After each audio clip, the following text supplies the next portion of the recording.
ఒక్కసారి కొమ్మూరి గోల్డ్ కి కాల్ చేయండి. తాకట్లో ఉన్న మీ బంగారాన్ని విడిపించి మార్కెట్ ప్రైస్ కి వాళ్ళు కొనుక్కుని మిగతా డబ్బులు మీకు ఇచ్చేస్తారు. హాయ్, వెల్కమ్ టు మనం టీవీ.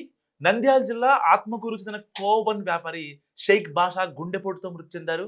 అతని వ్యాపారం పడిపోయింది.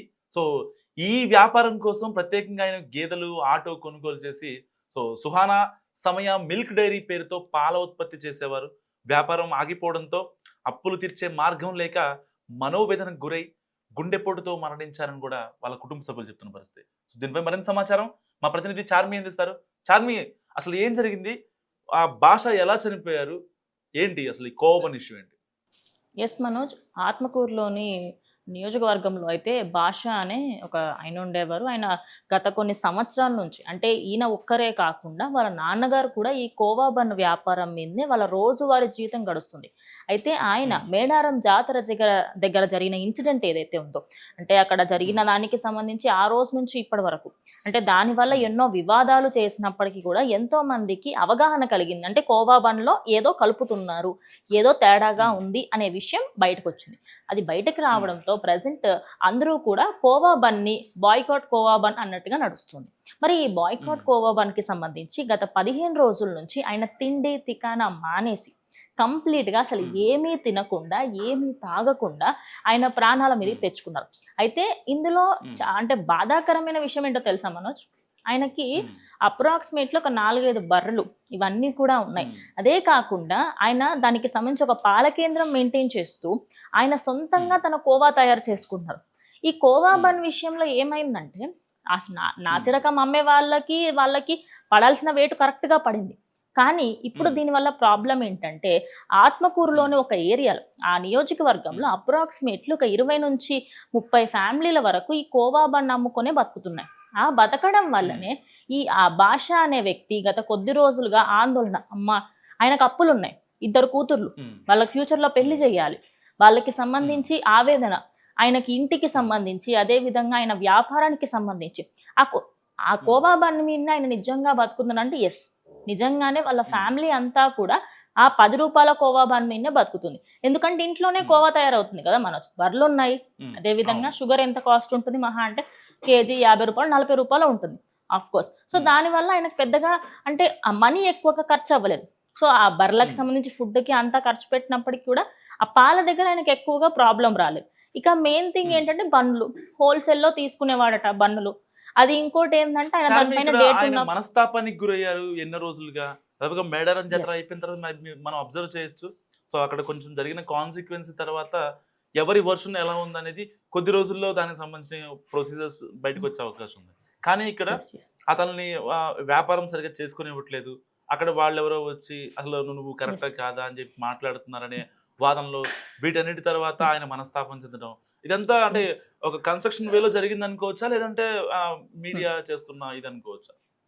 అదే పాయింట్ చెప్తున్నాను అండి. ఇందులో మీడియా ఎక్కడా కూడా మీడియా ప్రాపగండా ఏం లేదు. బికాస్ చాలా మట్టుకి మనం ఒక 2-3 డిఫరెంట్ వేరియేషన్స్ ఆఫ్ మాటలు విన్నాం. అంటే ఒక కత్తర్ హిందూ మాట్లాడిన మాటలు విన్నాము, ఒక సెక్యులర్ మాట్లాడిన మాటలు విన్నాం, ఒక ముస్లిం మాట్లాడిన మాటలు విన్నాం.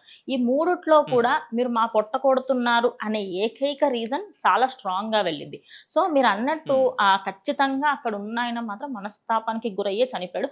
మెయిన్ థింగ్ ఏంటంటే ఆయన ఎక్కువ రోజులు తినకుండా ఉండడము, ఒక్కసారిగా ఆయన ప్రజల్లోకి వెళ్ళి మాకు న్యాయం జరగాలని పోరాటం చేసిన వ్యక్తి ఇక ఆ మనస్తాపం అంతా తట్టుకోలేక ఒక్కసారిగా ఆయనకి గట్టిగా స్ట్రోక్ రావడంతో ఒక్కసారిగా హార్ట్ అటాక్ వచ్చి ఆయన కుప్పకూలిపోయారంట. అయితే గత 15 రోజులు ఉండేది అంటే ఇప్పుడు ఒక భాష అనే వ్యక్తి ఇప్పుడు దీన్ని కూడా హిందూ ముస్లిం అనే ఒక ఇది చేయొచ్చు. కానీ అల్టిమేట్ గా మనం మాట్లాడుకుంటే వాళ్ళ భాష అనే వ్యక్తి గుండెపోటుతో మృతి చెందారు, అనంతలోకాలకు వెళ్ళిపోయారు. వాళ్ళ ఫ్యామిలీలో 2 ఆడపిల్లలు ఉన్నారు. ఇప్పుడు వాళ్ళ ఫ్యామిలీ దయనీయ స్థితిలో ఉంది ఒక రకంగా చెప్పాలంటే. అంటే ఇంటికి పెద్ద దిక్కే లేకపోవడంతో ఒక రకంగా ఇబ్బందికర సిచ్యువేషన్స్ ఉంటాయి. మినిమం సర్వైవల్స్కి ఫ్యామిలీని లీడ్ చేసుకోవడం కావచ్చు, ఇలాంటివి చాలా ఇబ్బంది అవుతాయి. కేవలం ఆడవాళ్లే ఉంటాయి. మరి ఇలాంటి నేపథ్యంలో ఆయన ఇంతకు ముందు కోవా బన్పై చేసిన వ్యాఖ్యలు ఏంటి? అంటే ఇలాంటి రెసిన్ పదార్థాలు కావచ్చు, పిల్లలు పట్టుకుండా ఇలాంటివి వాటిని సమర్థించేవారా, లేకపోతే అలా జరుగుతుంటే అది తప్పు అని అంటే నిలదీసేవారా? ఆయన మనసత్వం అలాంటిది, ఆయన శైలి ఎలా ఉండేది? మనోజ్ మీరు చెప్పినట్టు ఒకసారి మనం రీజన్ గురించి కూడా మాట్లాడుకుందాం. అంటే జనాల్లో ఇంత వ్యతిరేకత రావడానికి ఇంకొక రీజన్ కూడా ఉంది. ఒక కోవా బన్ విషయంలోనే కాదు. ఒకానొక సందర్భంలో ఒక డాక్టర్ అయ్యుండి ఆయన రెసిన్ కలిపి 1,00,000 మంది ప్రాణాలు తీసేదానికి సంబంధించి ఒక కుట్ర పన్నారు అనే విషయం యావత్ 2 తెలుగు రాష్ట్రాలలో శంఖం మోగినట్టు మోగింది. అవునా కాదా? మీరు కూడా చూసే ఉంటారు దానికి సంబంధించి కంప్లీట్‌గా. సో అక్కడ జరిగిన సిట్యుయేషన్‌కి సంబంధించి అప్పటి నుంచి కూడా ఈ మతపర కలహాలు అనేటివి రోజు రోజుకి ఎక్కువ అవుతూ పోయాయి. అయితే ఈ భాష అనేటైనా ఎప్పుడైతే ఈ కోవా బన్ ఇష్యూ బయటకొచ్చిందో ఆ రోజు నుంచి ఈ రోజు వరకు మీరు మా పొట్ట కొడుతున్నారు అనే ఒక విషయం. అదే విధంగా ఆయన తప్పు చేశారా చేయలేదా పక్కకు పెట్టండి.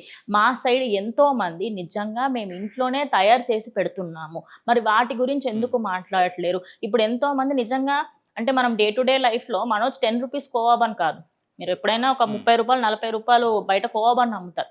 అది నిజంగా జెన్యూన్‌గా ఉంటుంది కొన్ని సార్లు. సో ఇక్కడ ఏమవుతుందంటే జెన్యూన్‌గా అమ్మే వాళ్ళ పొట్ట కొట్టినట్టుగా అవుతుంది అన్నట్టుగా ఈ కంప్లీట్‌గా ఇదే స్టోరీ నడుస్తుంది. ఇక ఈ భాష అనేటైనా ఈ రెసిన్‌కి కానీ లేకపోతే ముస్లింలకి సంబంధించి హిందువులకు సంబంధించి ఏదైనా తప్పు జరిగింది అంటే ప్రొటెస్ట్ చేసిన వ్యక్తి. ఆయన చాలా మంచివారు. అదే విధంగా ఆయన మీద ఆధారపడి ఆ ఒక్క ఫ్యామిలీయే కాదు. ఆ ఆత్మకూరులోని ఎంతో మంది ముస్లిం ఎవరైతే ఉన్నారో వాళ్ళందరూ కూడా ఆయన మీద ఆధారపడి ఉండేవాళ్ళంట. అంటే ఆయనకు సంబంధించి ఆ కోవా బన్ ఆయనతో పాటు ఇంకా ఎంతో మంది నమ్మేవాళ్ళట. రేపటి రోజు ఏమైనా సహాయం కావాలన్నా చేసేటువంటి వ్యక్తి. ఇక ఆయన పిల్లలకి సంబంధించి కూడా అటు అప్పులు తీర్చలేని పరిస్థితి. ఆయన అప్పులు ఉన్నాయి. ఈ కోవా బన్ రాకుండా నాకు ఇంకే పని రాదు. ఆయన ఎప్పుడైతే మేడారం ఇన్సిడెంట్ బయటకు వచ్చిందో అప్పుడు ఒక మాట అన్నారు. మాకు ఈ కోవా బన్ కాకుండా ఇంకేది తెలియదండి. మీరు అనుకుంటారు మాకు ఇంకా వేరే జాబులు లేదు. మేము రోజు పొట్టగుట్టు దీనితోనే నడుస్తుంది.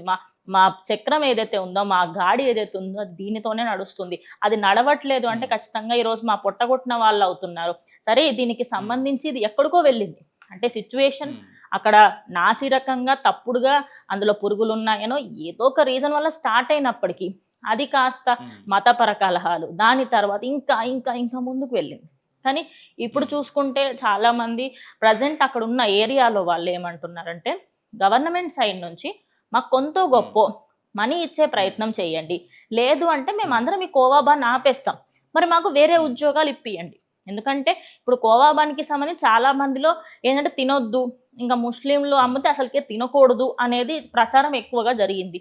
మరి ఇప్పుడు మమ్మల్ని ఏం చేయమంటారు అనే వాదన బయటకు వస్తుంది. మరి ఇప్పుడు గవర్నమెంట్‌కి సంబంధించి ఆంధ్రప్రదేశ్ గవర్నమెంట్ దీన్ని చాలా సీరియస్‌గా తీసుకుంది. పొలిటికల్ వరకు వెళ్ళింది.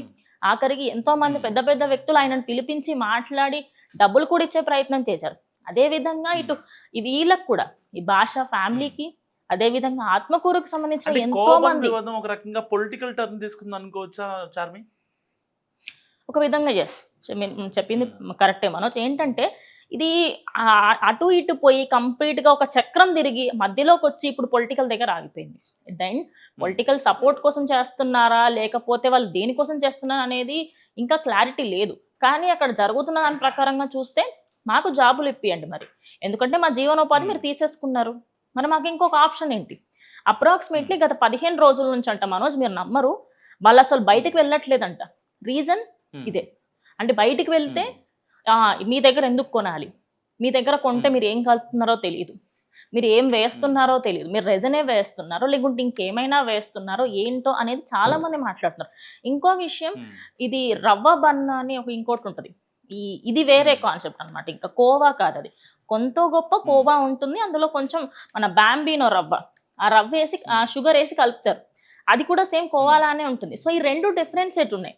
సో చాలా మంది దీనిలో కన్ఫ్యూజ్ అవుతారు. ఆ 10 రూపాయల దాంట్లో కొంత గొప్ప రవ్వ అనేది కలుపుతారు. ఖచ్చితంగా కలుపుతారు అందులో నో డౌట్. అందులో పక్కా ప్యూర్గా ఉండాలి అంటే ఈయనలాగా ఇంకా బర్లన్నీ పెట్టుకొని ఉండాలి.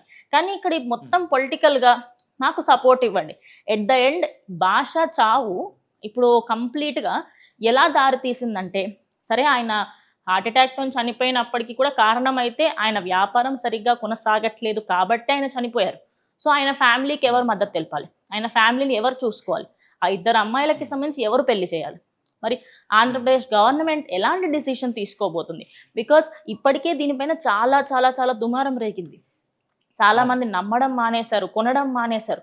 సో మరి ఇదొకటే కాదు కదా మనోజ్, 2 తెలుగు రాష్ట్రాలలో అప్రాక్సిమేట్లీ 1000కి పైగా కోవా బన్ అమ్మే వాళ్ళు ఉన్నారు. అంతెందుకు ఇక్కడ జూబ్లీ హిల్స్, మాదాపూర్ ఆ ఏరియాలో కూడా ఉంటారు. మరి వాళ్ళందరికీ ఇది ఒక పెద్ద లాసే కదా. రేపటి రోజు దీనికి సంబంధించి ఇంకా ఎంతో మంది మనస్తాపానికి గురయ్యే ఛాన్సెస్ ఉన్నాయి కదా.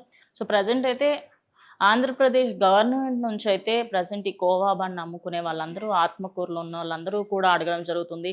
సో వాళ్ళకి గవర్నమెంట్ ఎలాంటి సపోర్ట్ ఇస్తుంది, నిజంగా ఇస్తుందా లేదా అనేది కూడా చూడాల్సింది Manoj. Thank you Charmi. So ఇది కోవబన్ వ్యాపారి మృతి సంగతి. మీరేమనుకుంటారు మస్ట్ కామెంట్ చేయండి. మీ అభిప్రాయాన్ని కామెంట్ చేసి ప్రయత్నం చేయండి. చూస్తూనే ఉండండి మనం టీవీ.